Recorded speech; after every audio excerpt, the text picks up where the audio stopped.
ఇది కేవలం సమాచారంగా మాత్రమే భావించండి. వైద్య నిపుణులను సంప్రదించండి.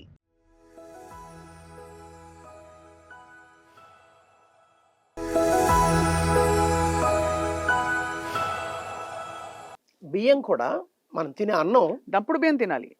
50 ఏళ్ల క్రితం దాకా ఉన్న బియ్యం వేరు. ఇప్పుడు మనకొస్తున్న బియ్యం వేరండి. ఇది వాస్తవం. దీన్ని మనం నెగ్లెక్ట్ చేసి ప్లస్ అప్పుడు ఆ రోజుల్లో ఎంత ధనికులైనా ఆహారంలో కొంత అన్నం తినేవాళ్ళేమో గానీ, ఇప్పుడు మనం మొత్తం రైసే తింటున్నాం. ఆ రైస్ కడుపులో పోవడానికి వీలుగా కాస్త సాంబారు, కాస్త మజ్జిగ లేదా పెరుగు, రసం వాడుతున్నాం అంతే. బేసిక్‌గా మనం సింపుల్ కార్బోహైడ్రేట్స్ మనం తింటున్నాం, పిల్లల కడుపులోకి పంపిస్తున్నాం. ఇది కాదన్నట్టు ఇంక మళ్ళీ మురుకులు ఇలాంటివి తింటున్నాం. సరే మురుకులు అప్పుడప్పుడు తినొచ్చు పిల్లల టేస్ట్‌కి గానీ, దాన్ని కూడా ఈ సిరిధాన్యాలంటారు. దాంతో తయారు చేయొచ్చండి. రాగులతో మంచి వంటకాలు సజ్జలు, జొన్నలు వీటితో ఇలాంటి మురుకులు, ఇలాంటివి ఈ చిరుతిళ్ళు తయారు చేయొచ్చండి. కాబట్టి పిల్లల టేస్ట్ దృష్టిలో పెట్టుకొని చేయాలండి. ప్లస్ అన్నిటికంటే ముఖ్యమండి మా స్కూల్‌లో మధ్యాహ్నం ఇవన్నీ కూడా ఇందాక చెప్పిన మంచి Monday, calcium Tuesday, veggie Wednesday, tasty Thursday, fruity Friday, morning 10:30కి పిల్లలు తెచ్చే స్నాక్స్. అవును. మధ్యాహ్నం ప్రోటీన్ లంచ్ అని కాన్సెప్ట్ ఉందండి. ఇది చాలా ముఖ్యమండి. మీరు గమనించండి 50 ఏళ్ళు దాటితే వ్యక్తులకి ముఖం ఇలా కళ్ళ కింద క్యారీ బ్యాగులంటారు. ఆహ్, 30లో ఉన్న వాళ్ళకి విపరీతమైన పొట్ట కనిపిస్తోంది. కారణం ఏంటంటే కార్బోహైడ్రేట్స్ అండి. చాలామంది అనుకుంటారు ఇతరత్రా అనేసి. ప్రధానంగా ఈ షుగర్‌కి, బీపీకి ప్రధానంగా కారణం ఈ సింపుల్ కార్బోహైడ్రేట్స్ ఎక్కువ తినడం. కరెక్ట్. తగినంత ప్రోటీన్‌ని శరీరానికి అందించకపోవడం అండి.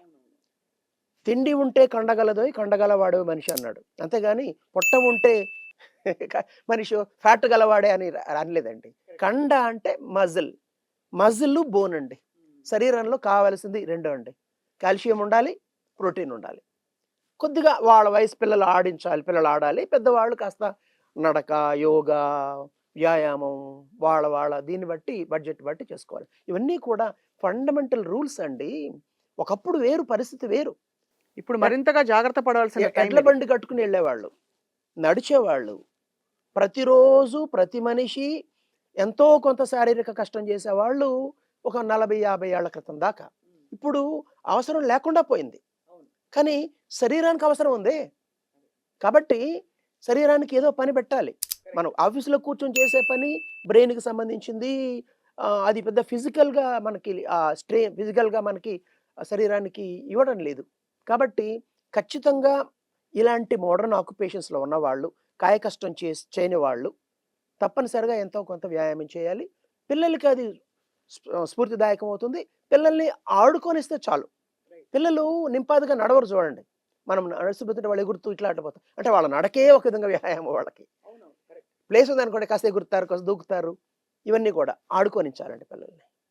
సో ఇది కంపల్సరీ ఆప్షన్ ఏమీ లేదు. మా కాలం, మీ కాలం ఏ కాలమైనా మనిషి బహుశా ఇంకా ఎవాల్వ్ అయిపోయి మరో 1,00,000 సంవత్సరాల తర్వాత ఆ! కొత్త స్పీసీస్ వస్తే నాకు తెలీదు కానియండి.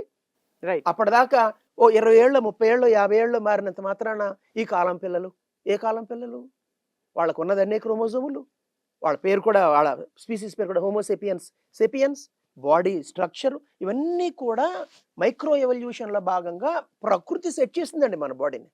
ఎవరు పెట్టారు అంటే ఇప్పుడు ప్రోటీను ఎవరు చెప్పాడు రూలు? అరే! అదేదో సినిమాలో బ్రహ్మానందం చెప్పినట్టుగా మా తాత అలా చేసి ఉండకపోతే మన పూర్వీకులు అలా బతికారు.